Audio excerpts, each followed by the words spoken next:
Dana, can you introduce yourself? I'm Dana Reizniece Ozola, the Deputy Chair of Management Board in FIDE and also the Deputy President of the European Chess Union. And one of my passions in FIDE is to take care about the social chess and educational chess. So that's why we're here in London.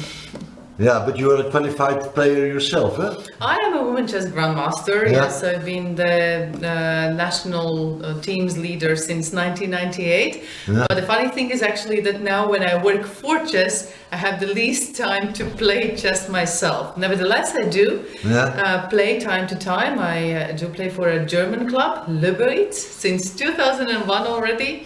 And we just actually won the second Frauen Bundesliga and getting back again to the first one. So a satisfaction was there last weekend.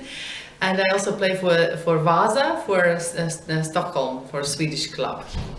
But you come from Latvia? I come from Riga, from Latvia. That's my country. You play there also? Not that often. I don't have much time to play chess. Yes.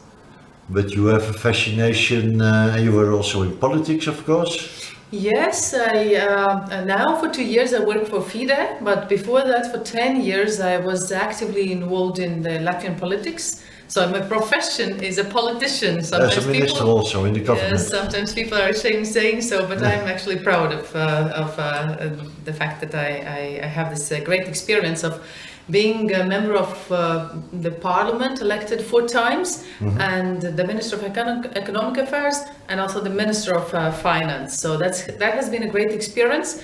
But now it's the time for chess and for chess management, and I'm happy that I have this opportunity because that also gives me some fresh energy. You know, politics is very consuming, and you need to have a lot of energy to spend, to invest, to spare with the society you work for.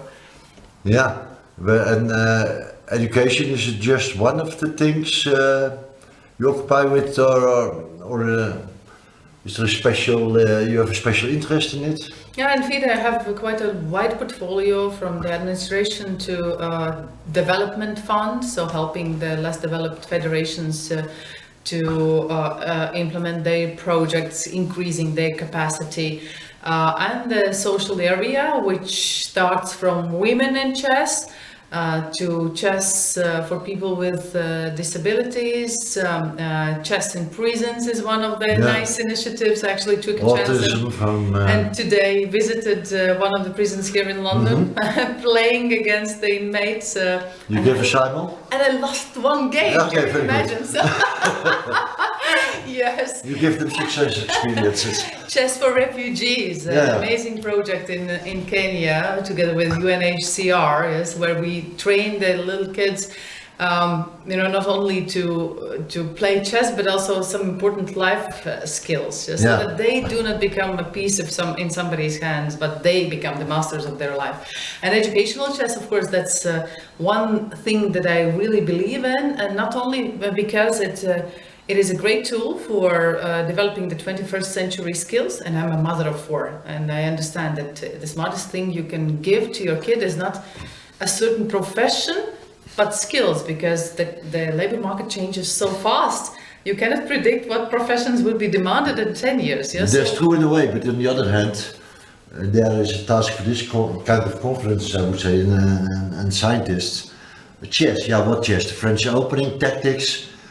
What is the content and what are the methods of chess? Yes, I mean, there's always this big dilemma whether to teach chess for the sake of chess itself, to prepare the future champions in sports, this is or the educational chess that gives the skills, and we are preparing the champions. Yes, true. Yes. Sport or personal development, education, but then within the education, do we the French opening, do we the tactics, how do we develop this? Because if I start you as a young child telling only about the English opening, you will quit.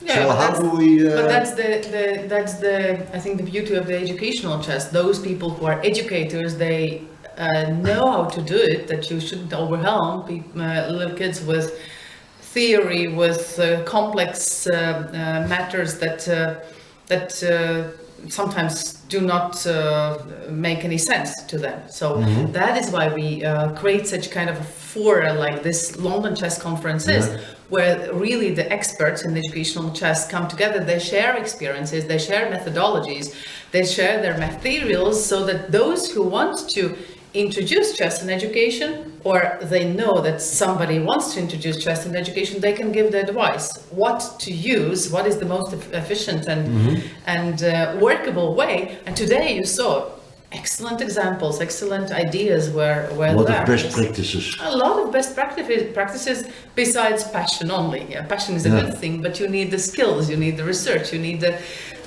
proof of the efficiency of the programs. And these educators that have come here to London, they are the great source of not only inspiration but knowledge as well. Yeah, and why to be personal here? Because I take care about educational chess in FIDE, and we have ambitious goals in FIDE as well. We carried out a research together with the European Chess Union 2 years ago. Is it 2 years ago? Already, where we tried to estimate how many kids are engaged in educational chess. So the estimate is more than 25 million. So within 4 years period, we want to double this number, and we also want to double the number of the educators. And yes, and our passion and our idea is actually to put more emphasis on the educational chess rather than chess in schools, which is the sportive side. Yeah, but how will you attain that? It's nice to double, but how?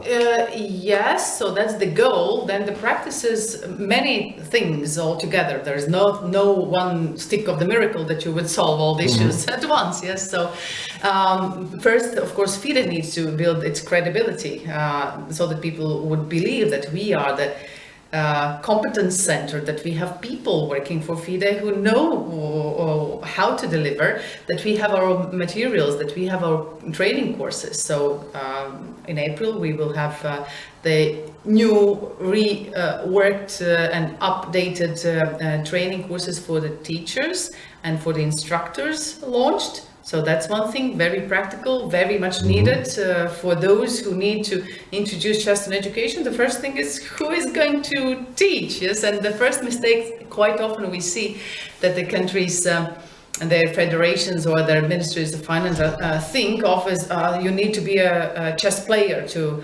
teach kids in the schools. You don't find so many chess players who are ready to go into schools and work with the kids, and also it's not the best way to do so. Also in Sweden or Denmark, the Dutch Skolenskak, they teach the teachers. Yes, so the smart thing is actually to take the teachers, the current ones or the future ones, and give them the skills of how to teach chess. So this is the way, and we are devising the programs for training such teachers.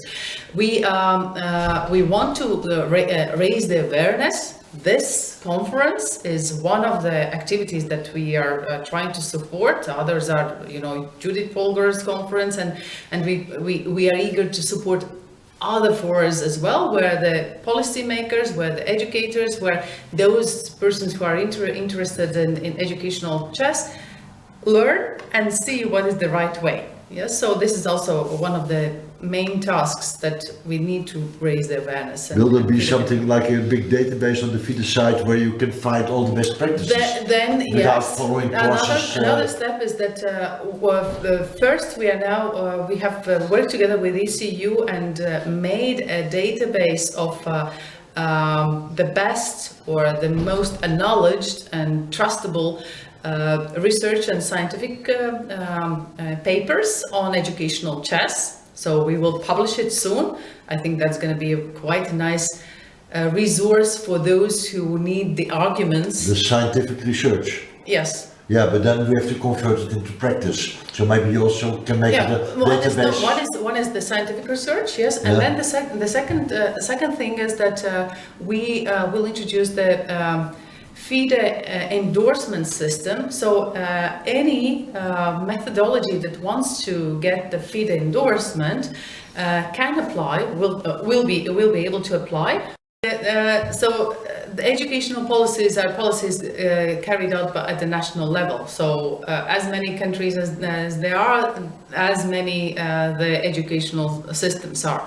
So, and then you have the whole variety of the wishes, more sportive, less sportive, interdisciplinary. So different age groups, so we should be able to suggest something that would work best for the particular country. So that's the goal. We want to be this center of expertise whenever a country approaches us, that we could see the current context and suggest them potentially the best methodology and the way forward, how to introduce the chess in education. You have enough people and experts to organize this? We are now trying to form such teams. So this is one of the priorities of the new commission under the leadership of Jerry Nash and Rita Atkins. I think they're a very strong team all together with the members of the commission. We've managed to create a motivated, passionate. Well, in the past there were all big, huge commissions, but nobody did that much. Yes, and now they have divided their tasks. People are grouped in teams dedicated to these priorities. One is taking care about the certification system. Another one is the experts group or the task force that will be ready to go in for the country and advise the governments and the federations or the institution that wants to introduce chess in education. So one is working on the research and science opportunities. So this is how we try to organize the work, and I believe that it will bring the fruit. Yes. I wish we had not lost so much time over the last few years, but now I feel that there is the right energy in place, so that it's not one person, but it's the whole commission working. Anything to add, or I think you give a good impression about what you're busy with and what is the use of this conference. Yes, it's just that I'm looking forward to having the practical results in a few years' time, and I really believe that educators and the key stakeholders in the field will really appreciate also FIDE as their friend, partner, and supporter in this endeavor. But will it be a top-down mission, or will there be fora for discussion, or? I mean, I think that we already try to engage the experts through these working groups and through these forums like this conference, where the ideas are shared and. So it's not only the members of the commission; they are reaching out to all the experts in the world. They try to do so. Yes. Yeah. They try to do so.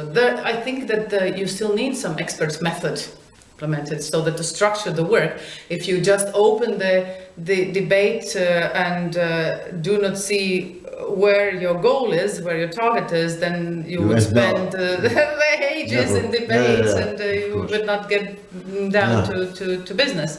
So you need to be focused here. So if we know what the priorities are, then the task, of course, of the responsible people are to find the experts, even outside, of course, the commission and FIDE, and attract them where it's feasible and needed. I think we have a good story. Yeah, thank you. Thank you very much.